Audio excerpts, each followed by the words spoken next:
The keycard still worked. Ji-yeon stood in the hallway outside Yuna's door, a bottle of wine tucked under one arm, watching the little light blink green on the reader. 2 months since he'd moved out. She hadn't changed the locks. He told himself that meant something good. He pushed the door open with his shoulder. The apartment smelled like her perfume, layered under something sweeter, candles maybe, or the champagne she liked for birthdays. Her heels sat kicked off by the couch, one upright, one on its side. A jacket he didn't recognize hung over the back of a chair, not hers, too broad in the shoulders. He set the wine down on the counter and heard her laugh through the bedroom door, low, private, the kind she used to save for him when they were still new to each other. He didn't call out. His feet just carried him forward, past the coat, past a pair of men's shoes lined up neat by the wall like they belonged there. The door was already open a few inches. He pushed it the rest of the way. Yuna was sitting up in bed, sheet pooled at her waist, hair messed at the back from someone's hands. Julian Voss was beside her, unhurried, reaching for his shirt off the floor like he had all the time in the world. Nobody moved for a second. Ji-yeon's fingers curled at his sides, nails biting into his palms. His jaw locked so hard, a muscle jumped along the line of it. Yuna's mouth opened, closed.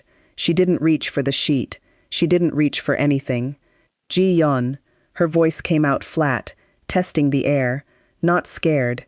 Calculating how bad this was going to be for her, he said nothing. He looked at her face, waiting for the part where she'd flinch, where her eyes would drop, where something in her would crack open with shame. It didn't come. Just a small, tight breath through her nose, like she was already working out how to spin it. Voss stood, unbothered, buttoning his shirt with the kind of ease that made Ji-yeon's stomach twist. He was older, silver threading through his hair at the temples, the watch on his wrist catching the lamplight every time he moved his hand. "You should have called ahead," Voss said. Not to Yuna, to him, like Ji-yeon was the one who'd walked into the wrong room. Ji-yeon's chest rose and fell, too fast, too shallow. He could hear his own pulse in his ears. He looked at Yuna one more time, really looked, searching for the woman he'd planned a future with. He found a stranger sitting very still, waiting for him to leave so the conversation could be about something else. 2 years, he said. His voice came out quieter than he meant it to. Steadier, too. 2 years, and you couldn't even wait until I was out of the building. It's not, Yuna started, then stopped herself, dragging a hand through her hair. You weren't supposed to be here today. I brought you wine. He almost laughed, but nothing about his face moved. For your birthday. Voss finished the last button and picked his jacket up off the chair, unhurried, like a man closing out a meeting that had run slightly long. He glanced at Ji-yeon with something close to amusement, not cruelty exactly, just the mild irritation of a man whose evening had been interrupted. "Look," Voss said, "this doesn't have to get complicated. You don't get to decide that." Voss's mouth curved, barely. "I run half the boards you used to pitch to, Ji-yeon. I decide a lot of things." The room went very quiet. Ji-yeon didn't yell. He didn't throw the bottle he was still holding, didn't slam a fist into the wall the way some part of him wanted to. He just stood there, breathing hard through his nose, staring at the man in front of him until Voss's smile flickered, just slightly, under the weight of it. Yuna finally pulled the sheet up over herself, arms crossing tight across her chest. Her eyes darted between the two men, and for 1/2 second, something crossed her face that looked almost like guilt, a small crumple at the corner of her mouth. Then it was gone, replaced by irritation, her chin lifting like she was the one who'd been wronged. "Don't look at me like that," she said. "Like what? Like I owe you an explanation." Ji-yeon set the wine bottle down on the dresser, slow and deliberate, both hands steady, even though his pulse hadn't slowed at all. "You don't," he said. "You never did." He turned and walked out. Behind him, he heard Voss say something low to Yuna that he didn't catch, and he didn't care to. His legs carried him down the hallway, past the elevator he didn't bother waiting for, down 4 flights of stairs, 2 at a time, his hand gripping the railing hard enough to whiten his knuckles. Outside, the night air hit his face, cold enough to sting. He stood on the sidewalk a moment, chest heaving, watching his own breath fog in front of him. He didn't feel like crying. He felt like his skin had been peeled back and something raw underneath had been left exposed to the wind. His phone buzzed in his pocket. He almost didn't check it. Then it buzzed again, twice in quick succession, and he pulled it out with a hand that wasn't quite steady. 3 notifications from his firm's banking app, stacked one on top of the other. Account access suspended. Account access suspended.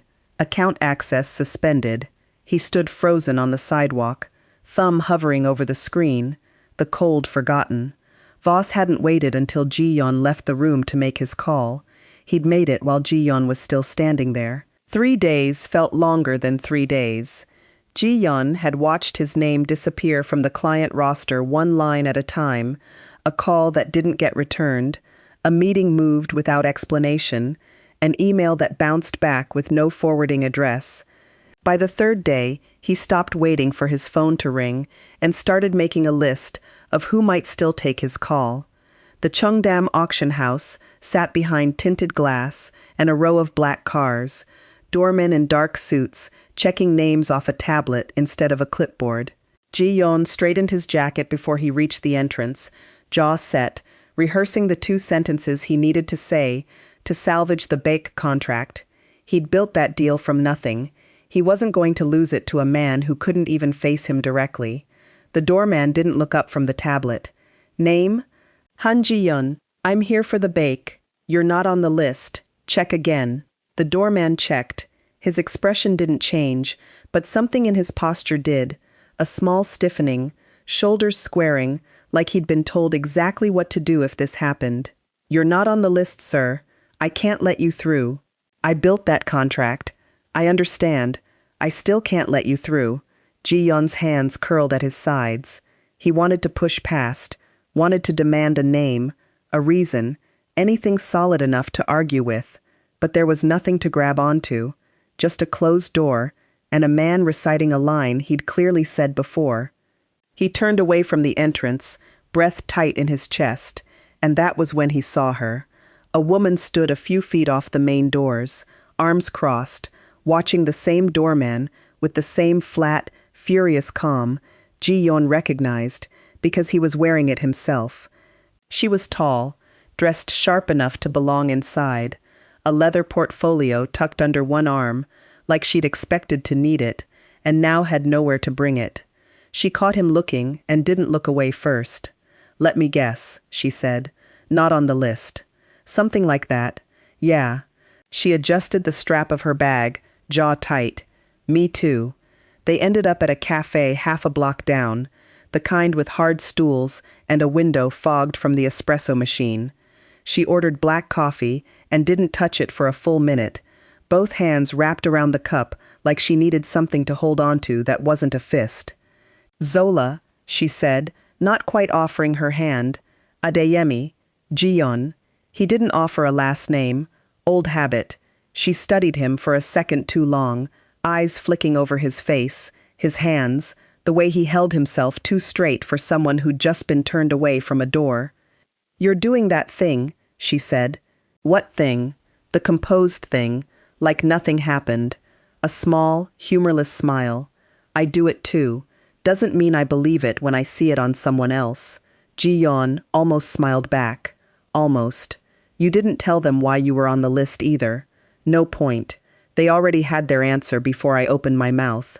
Same door, same guy, holding the tablet. Same reason, probably. She turned her cup a quarter turn on the table, eyes down. "You work with Voss?" The name landed between them, like something dropped from a height. Ji-yeon's spine went rigid. "Not anymore. Neither do I." Her jaw tightened, a muscle working at the corner of it. 3 days ago, I had 4 contracts and a reputation I built without help from anyone. Now I've got neither. What did you do? I refused to lie for him. She looked up, and for the first time, her voice lost its edge, dropping into something quieter, harder. He wanted me to certify a set of counterfeit stones as authentic for his flagship line. I told him no. I told him exactly why, in writing, with documentation. Her knuckles whitened around the cup. 2 days later, every client I had stopped answering my calls. Ji-yeon watched her hands, the way they'd stopped moving entirely, gripping the ceramic like she could crush it if she let herself feel the full weight of what she was saying. Not fear. He recognized the difference. This was fury with nowhere to go. He does that, Ji-yeon said quietly, makes one call, doesn't even raise his voice. Zola's eyes came up sharp. You've seen him do it. 3 days ago, in person. Something passed between them. Not quite trust, but the beginning of it, a recognition of matching damage. Zola exhaled, some of the tension easing out of her shoulders, and reached into her bag for a pen. Give me your number. If we're both burning because of the same man, we might as well compare notes. Ji-yeon recited it, watched her write it on a napkin in quick, sharp handwriting. She was reaching for her own number to give him in return when her eyes flicked past his shoulder, out through the fogged window, and every line of her face went still. Don't turn around, she said, low. He turned anyway.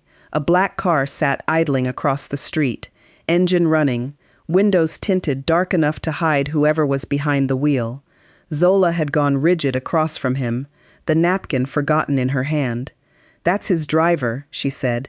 He's not supposed to know I'm here. Move, Ji-yeon said, already pulling her by the elbow through the cafe's side door before the black car's brake lights could tell them anything. They cut down an alley behind the building, Zola's heels clicking fast against the wet pavement, her breath coming in short pulls through her nose. Ji-yeon didn't look back to check if the car had turned to follow. He didn't need to. His body already knew the drill. Head down, pace even, never run unless you have to, because running is what gets you noticed. They ducked into a narrow bar 2 streets over, the kind with low light and a bartender who didn't look up from his phone.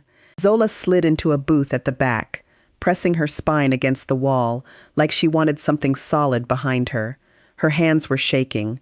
She noticed him notice and pressed them flat against the table to still them. That was fast, she said, breath still uneven. The alley. You didn't even think about it. Didn't have time to think about it. That's not what I mean. She studied him, chest still rising too quickly. You went left through a door I didn't even see, then doubled back on a street with no cameras. Most people don't know where the cameras are. Ji-yeon reached for the water glass a waiter had left, drank half of it without really tasting it. Lucky guess. That wasn't a guess. Her eyes narrowed slightly, not accusing, just cataloging. You didn't hesitate. He set the glass down harder than he meant to. Can we talk about Voss instead? She let it go, for now, and pulled a folder out of her bag, flattening it on the table between them. Shipping manifests, shell company registrations, a property listing in Incheon that didn't match any name Ji-yeon recognized until she pointed to the LLC buried 3 layers down. He's not just blacklisting people, Zola said, voice dropping. He's got at least 6 companies moving product that isn't what the paperwork says it is. Gemstones flagged as costume jewelry, shipments routed through 2 ports that don't do standard inspections. How long have you had this? Since before he blacklisted me. I started digging the day he asked me to lie for him. Her jaw tightened. I didn't expect to end up needing it for myself. Ji-yeon flipped through 3 more pages, the scale of it settling into his chest like something cold. Voss wasn't one bad actor cutting corners. This was a structure, built over years, insulated by money and a media network big enough to bury anyone who got close. This is bigger than either of us, he said quietly. I know. Zola's eyes met his, steady, despite the shake still in her hands. Which is why I need to know what you are, not who, what. She tilted her head slightly. Civilians don't move through alleys like that. They don't clock a tail before it's even confirmed. You knew that car was following us before I said anything. Ji-yeon looked down at the folder, jaw working. It doesn't matter. It matters to me. I'm trusting you with things that could get me killed if they land in the wrong hands. Her voice was calm, but there was an edge under it now, something that wouldn't be talked around. "So tell me who taught you to move like that." He was quiet long enough that she almost looked away. Then, "My family isn't normal." The words came out slow, like they cost him something to say. "I left it, a long time ago." "Left what?" He shook his head once, a small, sharp motion. "I'm not ready to say the word." Zola watched him for a moment, something recalibrating behind her eyes. Not fear, not retreat, just a quiet reassessment, like she was redrawing a map with new borders. She didn't push. She closed the folder instead, and slid it back into her bag. "Okay," she said simply. They stepped back out onto the street 20 minutes later, the city darker now, street lamps throwing long yellow stripes across wet asphalt. Zola was a step ahead of him, checking her phone, when a delivery truck swung around the corner too fast, headlights swinging wide across the crosswalk she was about to step into. Ji-yeon's hand closed around her wrist before he'd fully registered the decision, yanking her back against his chest as the truck rumbled past close enough that the wind off it lifted her hair. For a second, neither of them moved. Her back was pressed to him, his hand still locked around her wrist, pulse hammering under his fingers, hers or his, he couldn't tell which. She turned her head slightly, close enough that he could see the fine tremor still working through her jaw. He let go a second too late. Neither of them said anything about it. Zola stepped forward, put a careful 2 feet of distance between them, and cleared her throat like she was clearing something else along with it. Ji-yeon's phone rang. Unknown number. He almost silenced it. Old habit made him answer instead. Phone pressed to his ear, voice flat. "Yes." A pause on the other end, then a voice he hadn't heard in years, older now, rougher. Ji-yeon. His whole body went still on the sidewalk. Zola noticed immediately, her eyes locking onto his face. "Hyung." The word came out cracked, barely a whisper. "Father's dying," his brother said. "He's asking for you." By name. Ji-yeon just found out who he really has to become. Hit subscribe and turn on notifications so you don't miss Chapter 4. The name he's been running from is about to catch up with him. Drop a comment below. Do you think he goes back? The gate hadn't changed. Same black iron, same stone lions worn smooth at the base from decades of hands that touched them for luck on the way in. Ji-yeon stood in front of it at 11 at night, the car his brother sent idling behind him, and for a moment his legs refused to carry him forward. 2 men stepped out from the guard booth, both armed, both young enough that Ji-yeon didn't recognize their faces. He braced for questions, for hands patting him down, for someone to ask who he thought he was showing up unannounced. Instead they bowed. Low, immediate, no hesitation at all. "Young master," one of them said. Ji-yeon's stomach turned over. Nobody had called him that in years. He walked past them into the courtyard, marble underfoot gone cold and pale under the security lights, and felt every step land like it belonged to someone else. His father's room smelled like antiseptic layered under old wood polish. Machines hummed at the bedside, their soft green light throwing long shadows across the walls. His father looked smaller than Ji-yeon remembered, cheeks sunken, skin gone the color of old paper, but his eyes were exactly the same, sharp, missing nothing. "You came," his father said. His voice was thin, but it didn't shake. "Hyung said you were asking for me. I was." A pause, while his father's eyes moved over him, cataloging, the cheap jacket, the exhaustion under his eyes, the way he stood too straight, like a man bracing for impact. "You look like you've been sleeping in your car." "I've had a difficult week." "I know." His father's mouth curved, not quite a smile. "Julian Voss, your fiancé, the blacklist that erased your name from every ledger in this city in under an hour." He let that settle. "You think I called you here because I'm dying?" Ji-yeon's jaw tightened. "Aren't you? Eventually. Not tonight." His father shifted against the pillows, wincing slightly, waving off Ji-yeon's instinct to help him. "I called you here because the syndicate has been waiting 5 years for you to walk back through that gate. Not for a reunion, for you to take what's yours." "I don't want it." You didn't want it 5 years ago either. His father's eyes didn't blink. That hasn't stopped Voss from taking everything you built without it. Ji-yeon's hands curled at his sides. I'm not doing this because of him. No? His father's voice sharpened, cutting clean through the room. Then why are you standing in my bedroom at midnight instead of sleeping in whatever apartment you have left? Ji-yeon didn't answer. His throat had gone tight, a muscle working hard at the corner of his jaw. You didn't come here for me, his father said, quieter now. You came here because you finally understand what money like his can't touch. His phone buzzed in his pocket. He glanced down out of reflex, Zola's name lighting the screen. He silenced it without answering, guilt flickering through his chest, and shoved the phone back down. Miles away, in a dim office lit by nothing but a desk lamp and the blue glow of a laptop screen, Zola stared at a spreadsheet she'd been building for 3 hours straight. Rows of numbers, shipment codes, dates that didn't line up with anything legal. Her finger traced down the column until it stopped on a name she recognized, a Seoul auction house, the same one that had turned both of them away at the door 3 days earlier. 30% ownership, buried under 2 shell companies, traced back to Voss. She sat back hard in her chair, hand pressed to her mouth. It wasn't a guess anymore. It was proof. She grabbed her phone and called Ji-yeon. It rang 4 times, then went to voicemail. She tried again. Same result. Pick up, she muttered, staring at the dark screen like it might answer her. Back at the estate, Ji-yeon's father gestured toward the door with a thin, trembling hand.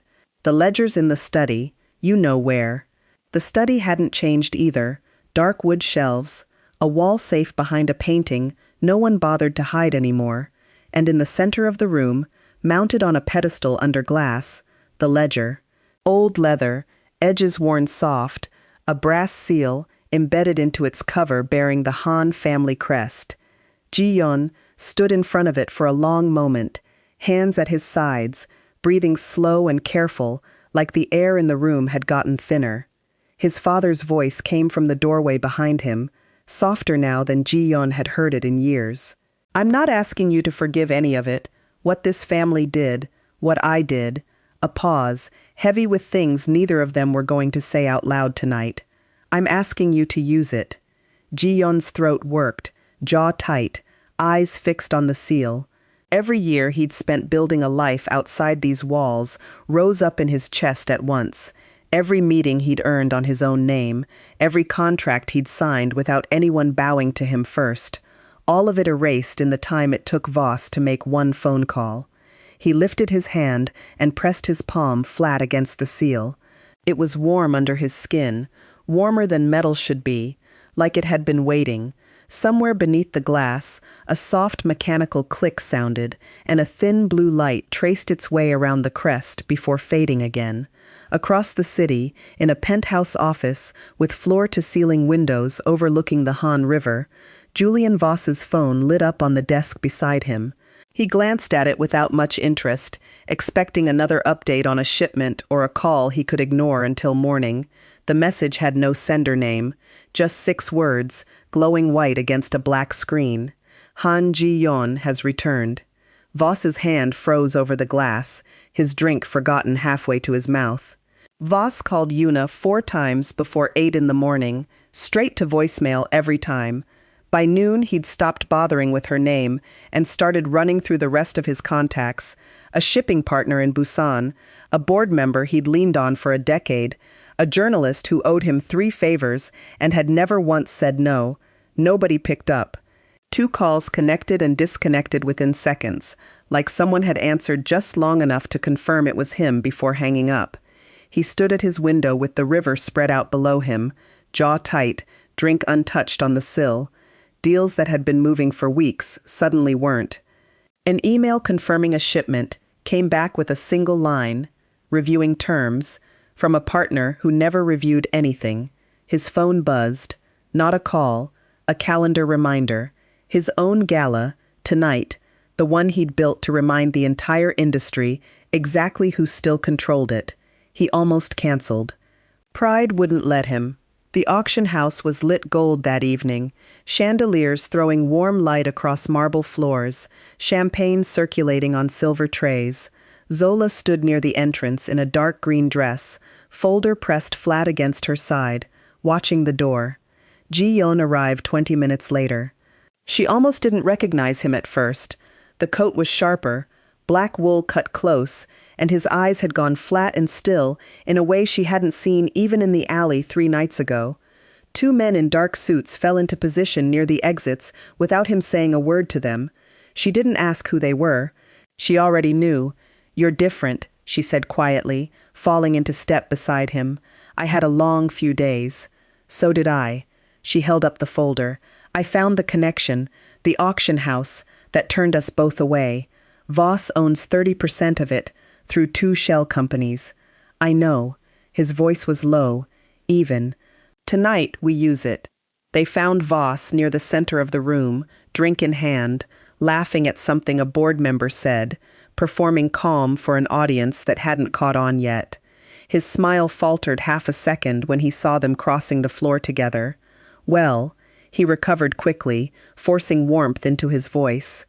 "I don't recall inviting either of you." "You didn't," Zola said. She opened the folder and held the first page up, angled so the small cluster of guests nearby could see. Shipping manifest, dated 6 weeks ago. Gemstones flagged as costume jewelry, routed through a port with no standard inspection protocol. She pulled the next page. Same shipment, cross-referenced with your certification records. The stones don't match the paperwork. They never did. A woman nearby lowered her glass. Someone else pulled out a phone. Voss's jaw tightened, a muscle jumping near his ear. "This is a private event." "It's a public company," Ji-yeon said, "with public investors, who deserve to know what they're funding." Voss's hand moved for his phone, fingers already finding the screen out of habit, thumb hovering like it had every right to summon the same silence it had summoned 3 nights ago in Yuna's bedroom. Nothing happened. He waited, dialed, held the phone to his ear, jaw working, eyes darting between Ji-yeon and the small crowd now watching openly. Nobody picked up. Nobody was going to. Ji-yeon stepped closer, close enough that Voss had to tilt his chin up slightly to hold his gaze. He didn't raise his voice. He didn't need to. He said nothing at all. Voss's eyes flicked to the men stationed near the exits, then back to Ji-yeon's face, searching for the bluff he was used to finding in every negotiation he'd ever won. He didn't find one. His throat moved, once, and his gaze dropped first. Just a fraction, just enough. 2 of Ji-yeon's men stepped forward, quiet, unhurried, flanking Voss on either side. "Sir," one of them said, low enough that only the closest guests caught it. "This way." Voss opened his mouth to argue and found nothing to say. Around the room, phones were already up, recording his exit, the champagne trays forgotten, the gala's real story unfolding in real time.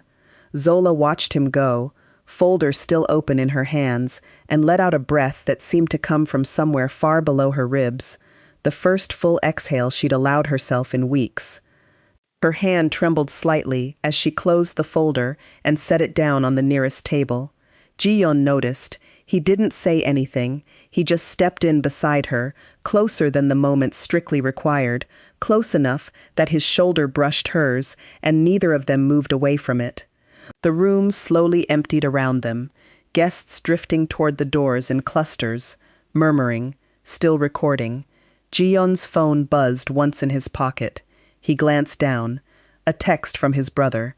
6 words, the same weight as the message that had lit up Voss's phone 3 nights earlier. "Father wants to meet her."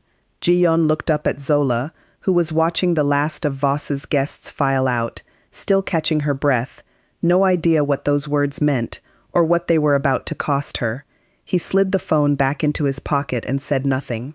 "Voss is out, but father wants to meet her," is just the beginning. If you want part 2, smash that like button and subscribe with the bell on. Let me know in the comments what you think the Han family wants from Zola. See you in the next chapter.